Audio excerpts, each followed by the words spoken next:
विद्यार्थी मित्रों, good morning. आज हम हिंदी का चौथा प्रकरण कर्ण का जीवन दर्शन पद्य के बारे में सीखेंगे। कवि है रामधारी सिंह दिनकर। हिंदी के सुप्रसिद्ध कवि रामधारी सिंह दिनकर का जन्म बिहार के मुंगेर जिले के सिमरिया नामक गांव के एक किसान परिवार में हुआ था। उन्होंने प्रारंभ की शिक्षा मुंगेर में तथा उच्च शिक्षा पटना में प्राप्त की। पटना विश्वविद्यालय से स्नातक की उपाधि प्राप्त करके कुछ समय तक अध्यापन कार्य किया। दिनकर जी सीतामढ़ी में सब रजिस्ट्रार और मुजफ्फरपुर कॉलेज में हिंदी विभाग के अध्यक्ष रहे। वे भागलपुर विश्वविद्यालय के उपकुलपति और भारत सरकार के हिंदी सलाहकार समिति के अध्यक्ष भी रहे। दिनकर जी की सबसे बड़ी विशेषता है अपने देश और युग के प्रति जागरूकता। कवि ने तत्कालीन घटनाओं विषमताओं का खुलकर चित्रण किया है। उनकी वाणी में शक्ति है, ओज है। उनकी कविता में शोषित और पीड़ित वर्ग की व्यथा और उससे मुक्ति का संघर्ष है। उर्वशी, रश्मिरथी, रेणुका, हुंकार, रसवंती, कुरुक्षेत्र उनकी काव्य कृतियाँ हैं। उर्वशी के लिए उन्हें सन 1972 का ज्ञानपीठ पुरस्कार मिला था। संस्कृति के 4 अध्याय उनका चिंतन ग्रंथ है, जिसे साहित्य अकादमी पुरस्कार से सम्मानित किया गया। अर्धनारीश्वर, मिट्टी की ओर आदि उनकी प्रमुख गद्य रचनाएं हैं। उनका कृतित्व गुणवत्ता और परिमाण दोनों दृष्टि से विपुल है। प्रस्तुत पद्य का प्रकार है खंड काव्यांश। इस खंड काव्यांश में रश्मिरथी महारथी कर्ण के करुण किंतु भव्य जीवन की मीमांसा करने वाला खंड काव्य है। सारे अन्यायों को सहकर कर्ण जन्मजात महानता पर पुरुषार्थजन्य महानता को पर विजय चाहता है। अंत में जब पांडव श्रेष्ठ के रूप में सब कुछ प्राप्त करने का प्रलोभन सामने आता है, तब भी वह अविचलित रहता है और जिसने आज तक साथ दिया उस मित्र को किसी भी मोल पर छोड़ना नहीं चाहता। कृष्ण कर्ण को पांडवों के पक्ष में ले आने के लिए उससे मिलते हैं। उस कथा प्रसंग से प्रस्तुत काव्यांश लिया गया है। वैभव विलास की चाह नहीं, अपनी कोई परवाह नहीं। विद्यार्थी मित्रों, हम सबको पता है कि कर्ण का जीवन अन्याय और अपमान से भरा हुआ था। जब उसे अन्याय सहना पड़ रहा था, तब किसी ने कर्ण का साथ नहीं दिया। एकमात्र दुर्योधन ने उसे अपना मित्र बनाया। कर्ण कुंती का पुत्र है। कुंती माता ने दुर्वासा मुनि की सेवा की। उनकी सेवा से प्रसन्न होकर दुर्वासा मुनि ने मंत्र दिया। उस मंत्र की पर कुंती माता को विश्वास नहीं था। उस मंत्र की परख करने के लिए सूर्यदेव की उपासना की। सूर्यदेव ने प्रसन्न होकर उसे एक पुत्र दिया। वह पुत्र था कर्ण। लेकिन कुंती माता ने यह पुत्र कुंवरावस्था में प्राप्त किया था और संसार के डर से उन्होंने उस पुत्र का त्याग किया। कर्ण का पालन पोषण एक सारथी ने किया। इसी कारण कर्ण को सारथी पुत्र यानी दासी पुत्र के नाम से भी पहचाना जाता है। सबसे पहले हम काव्य का गान करेंगे।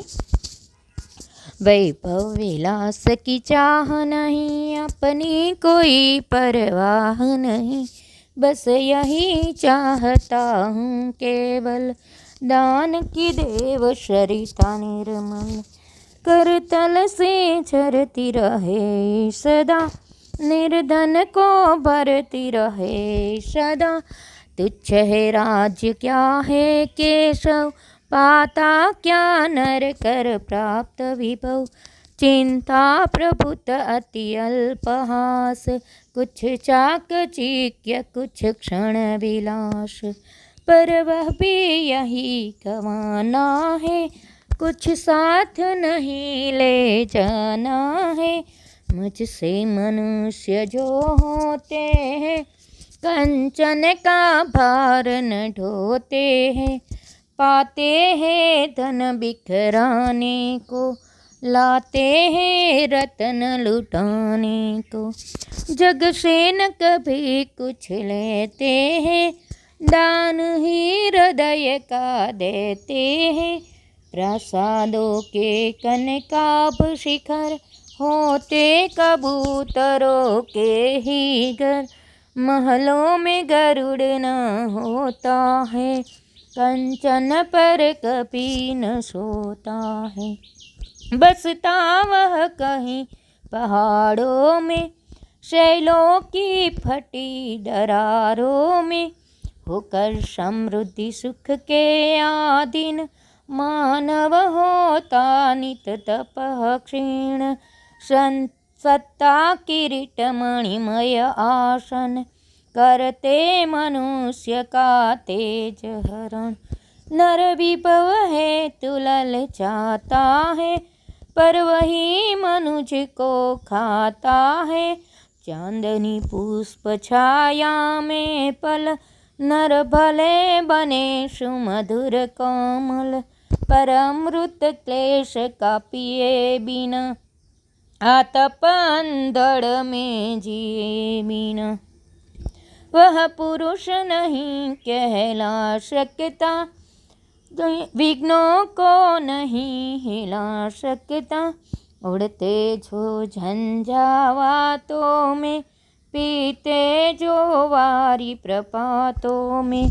सारा आकाशयन जिनका, विषधर भुजंग भुजन जिनका। वही फणी बंद छुड़ाते हैं, धरती का हृदय छुड़ाते हैं। मैं गरुड़ कृष्ण में पक्षीराज, सिर पर न चाहिए मुझे ताज। दुर्योधन पर है विपद घोर, सकतान किसी विषय से छोड़। रण खेत पाटना है मुझको, अही पास काटना है मुझको। वैभव विलास की चाह नहीं, अपनी कोई परवाह नहीं। बस यही चाहता हूँ केवल, दान की देव सरिता निर्मल। तो कर्ण का जीवन अन्याय और अपमान से भरा हुआ था, लेकिन कर्ण एक दानी पुरुष के रूप में प्रसिद्ध है। वैभव यानी धन दौलत, અને વિલાસ યાને ભોગ વિલાસ, ચાહ यानी इच्छा, અને परवाह यानी चिंता। कर्ण को कृष्ण महाभारत के युद्ध से पहले पांडव पक्ष में ले जाने के लिए उसे समझाने आते हैं। उसे धन संपत्ति देने का प्रलोभन देते हैं, उसे राज्य देने का प्रलोभन देते हैं। तब कृष्ण से कर्ण कहता है कि हे कृष्ण, मुझे धन दौलत की कोई इच्छा नहीं है, मुझे सुख उपभोग के साधन की भी कोई चाह नहीं है, मुझे अपनी भी कोई चिंता नहीं है। मैं तो दानी पुरुष हूँ। दानी पुरुष अपनी धन संपत्ति का उपयोग दूसरों का भला करने के लिए उपयोग में लेते हैं। मैं दान का संग्रह करना नहीं चाहता। मैं तो सिर्फ यही चाहता हूँ कि मेरे हाथ से करतल यानी हथेली, हाथ, मेरे हाथ से सदैव दान रूपी सरिता बहती रहे। यहाँ पर निर्मल शब्द है। निर्मल शब्द का विरुद्धार्थी शब्द मलिन। और निर्धनों का भला करती रहे, बस यही एक अभिलाषा मेरी है। तुच्छ है राज्य क्या है केशव, पाता क्या नर कर प्राप्त विभव। चिंता प्रभुत अति अल्पहास, कुछ चाकचिक्य कुछ क्षण विलास। तुच्छ यानी मामूली। कर्ण के लिए राज्य तुच्छ है, मामूली है, उसे राज्य की कोई चाहना नहीं है। केशव यानी कृष्ण, हे कृष्ण, मुझे राज्य की कोई इच्छा नहीं है, क्योंकि राज्य प्राप्त करके मनुष्य क्या पाता है? धन संपत्ति प्राप्त करता है, वैभव विलास के साधन प्राप्त करता है। लेकिन यह सब प्राप्त करने से वैभव से मनुष्य को क्या मिलता है? तो आपको यहाँ पर एक प्रश्न पूछा जाता है कि विभव से क्या प्राप्त होता है। तो विभव से क्या प्राप्त होता है? चिंता प्रभुत्व, प्रभुत्व यानी अधिक, प्रचुर, अधिक मात्रा में अथवा तो ढेर सारी चिंता मिलती है। अति वत्ता अल्प, अत्यल्प, अति अल्प एटले बहुत कम, हास एटले हास्य अथवा तो खुशी, बहुत कम खुशी प्राप्त होती है। कुछ चाकचिक्य, कुछ समय के लिए चमक दमक दिखाने का अवसर मिलता है और क्षण भर के लिए भोग विलास प्राप्त होता है। तो विभव से क्या प्राप्त होता है? विभव से ढेर सारी चिंताएं, बहुत कम खुशी, थोड़े समय के लिए चमक दमक दिखाने का अवसर और क्षण भर के लिए भोग विलास प्राप्त होता है। लेकिन फिर पर वह भी यही गंवाना है। गंवाना यानी छोड़ देना है। वह मनुष्य जो धन संपत्ति प्राप्त करता है, वह धन संपत्ति मनुष्य अपने साथ लेकर नहीं जा सकता। यहाँ क्या, यहाँ रह जाता है। कर्ण बताता है कि धन संपत्ति का मैं क्या करूँ, मैं तो दानी पुरुष हूँ और धन संपत्ति से क्या प्राप्त होता है? ढेर सारी चिंताएं, बहुत कम खुशी, थोड़े समय के लिए चमक दमक दिखाने का अवसर और क्षण भर के लिए भोग विलास प्राप्त होता है। लेकिन वह धन संपत्ति मनुष्य अपने साथ लेकर नहीं जा सकता, उसे यहाँ का यहाँ छोड़कर जाना होता है। मुझसे मनुष्य जो होते हैं कंचन का भार न ढोते हैं। कंचन शब्द का समानार्थी शब्द सोना, हेम। पाते हैं धन बिखराने को, लाते हैं रतन लुटाने को। बिखराना यानी बेचना, दे देना। जग से कभी न कुछ लेते हैं, दान ही हृदय का देते हैं। कर्ण जैसे दानी पुरुष धन संपत्ति का उपयोग दान करने के लिए, अन्य का भला करने के लिए करते हैं। वे धन संपत्ति का सोने का मोह नहीं रखते। वह तो सिर्फ धन संपत्ति दान करने के लिए प्राप्त करते हैं। वे उसे हीरा माणिक की कोई आवश्यकता नहीं है। वे जग से कुछ लेना भी नहीं चाहता। वह तो सिर्फ गरीबों का भला करने में ही अपने जीवन की सार्थकता मानते हैं। प्रासादों के कनकब शिखर होते हैं कबूतरों के घर। महलों में गरुड़ न होता है, कंचन पर कभी न सोता है। प्रासाद शब्द का अर्थ पूछा जाता है। प्रासाद यानी महल, महलों के कनकाब शिखर यानी चमक दमक वाले उच्च शिखर पर कबूतर रहते हैं। यहाँ पर एक मार्क्स का प्रश्न आपको पूछा जाता है कि कबूतर कहाँ रहता है। तो कबूतर महलों के उच्च शिखर पर रहता है। अथवा तो आज प्रश्न अलग रीते पूछा है, प्रासादों के कनकाब शिखर पर कौन रहता है। तो प्रासादों के कनकाब शिखर पर कबूतर रहते हैं। महलों में गरुड़ न होता है, गरुड़ महलों में नहीं रहता। वह सोने की सेज पर नहीं सोता। वह तो पहाड़ों की फटी दरारों में रहता है। शैल शब्द का समानार्थी शब्द पहाड़, चट्टान। कर्ण अपने आप को गरुड़ के समान बताता है। वह कृष्ण से कहता है कि महलों के उच्च शिखर पर तो कबूतर रहते हैं, मैं तो गरुड़ के समान वीर हूँ। गरुड़ महलों के उच्च शिखर पर नहीं रहता, वह तो चट्टानों की फटी हुई दरार में रहता है। होकर सुख समृद्धि के अधीन मानव होता नित तपः क्षीण। सत्ता किरीट मणिमय आसन करते मनुष्य का तेज हरण। नर विभव हेतु ललचाता है। यह लाइन अंडरलाइन कीजिए। खाली जगह के लिए नर विभव हेतु खाली जगह है तो ललचाता है। अगाऊ एक लाइन अंडरलाइन करवानी रही गई है। मुझसे मनुष्य जो होते हैं खाली जगह का भार न ढोते हैं। तो मुझसे मनुष्य जो होते हैं कंचन का भार न ढोते हैं। नर विभव हेतु ललचाता है पर वही मनुष्य को खाता है।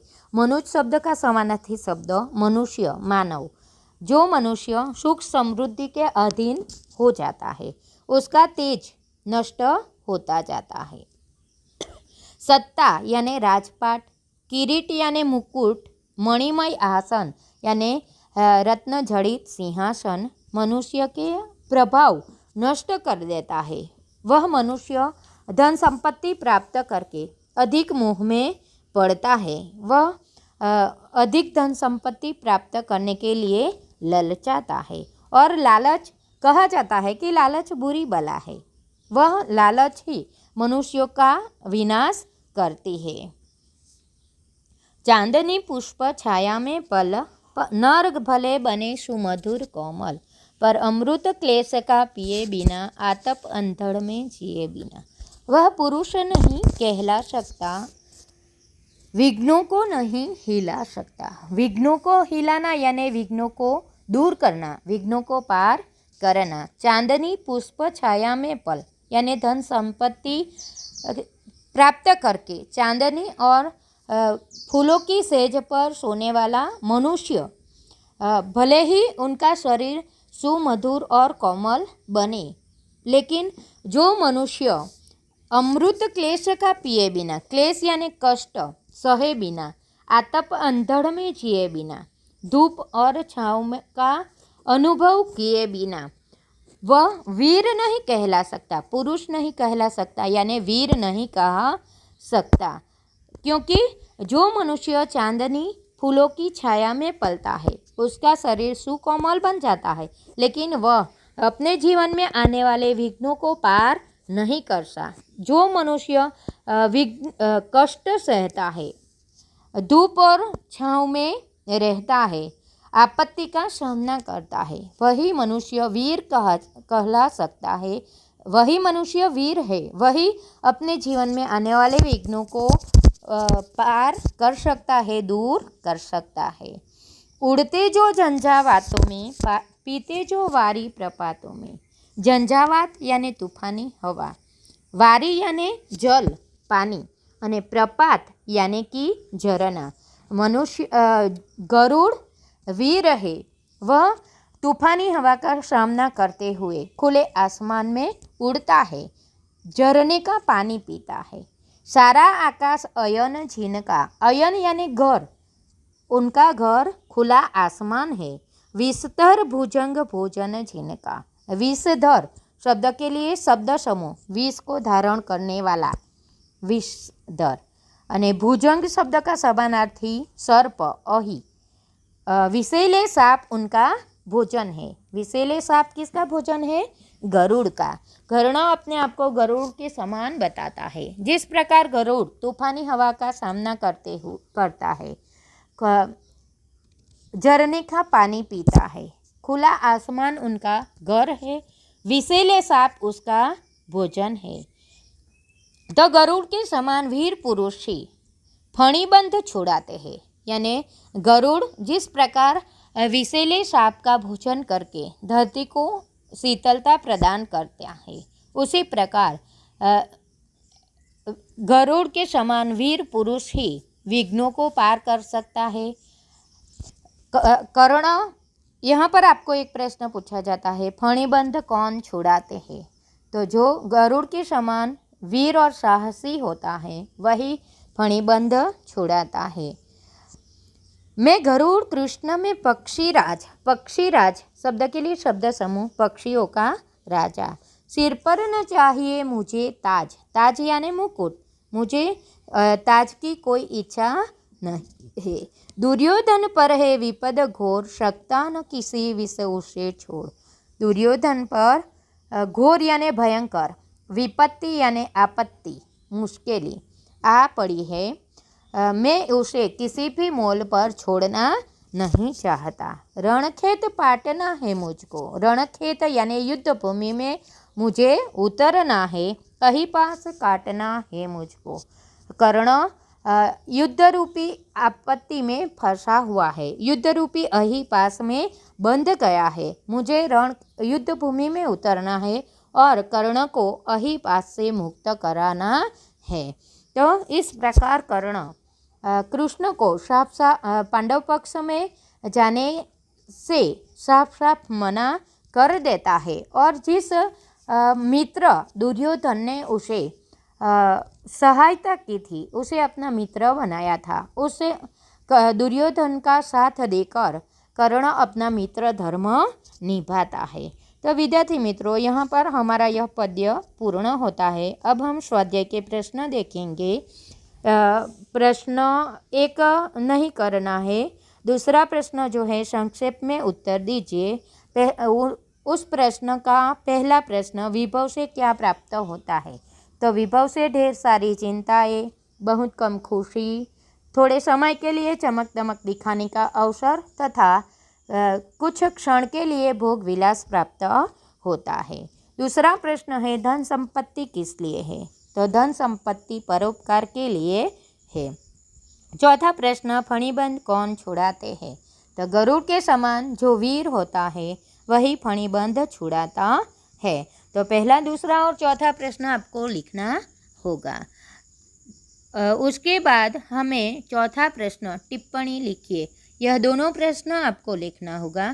कर्ण की अभिलाषा, अभिलाषा यानी इच्छा, कर्ण की क्या इच्छा है? तो कर्ण दानी पुरुष है, वह धन संपत्ति का संग्रह करना नहीं चाहता, वह तो अपनी धन संपत्ति से अन्य का भला करना चाहता है। उनकी एकमात्र यही अभिलाषा है कि वह उनके हाथ से दान रूपी सरिता सदैव बहती रहे और निर्धनों का भला करती रहे, गरीबों का दुख दूर करती रहे। कर्ण की यही एकमात्र अभिलाषा है।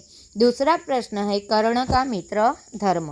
तो कर्ण का जीवन अन्याय और अपमान से भरा हुआ था।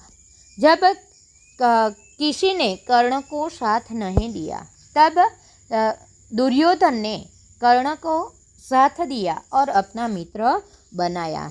जब महाभारत के युद्ध से पहले कृष्ण कर्ण को पांडव पक्ष में ले जाने के लिए आते हैं, उसे तरह तरह का प्रलोभन देते हैं, तब कर्ण कृष्ण से कहता है कि मुझे धन संपत्ति की, राज्य की कोई चाह नहीं है, मैं अपने मित्र कर्ण को किसी भी मोल पर छोड़ना नहीं चाहता। इस प्रकार कर्ण कृष्ण को पांडव पक्ष में जाने से साफ साफ मना कर देता है और अपने मित्र दुर्योधन का साथ लेकर उनके साथ रहकर अपना मित्र धर्म निभाता है।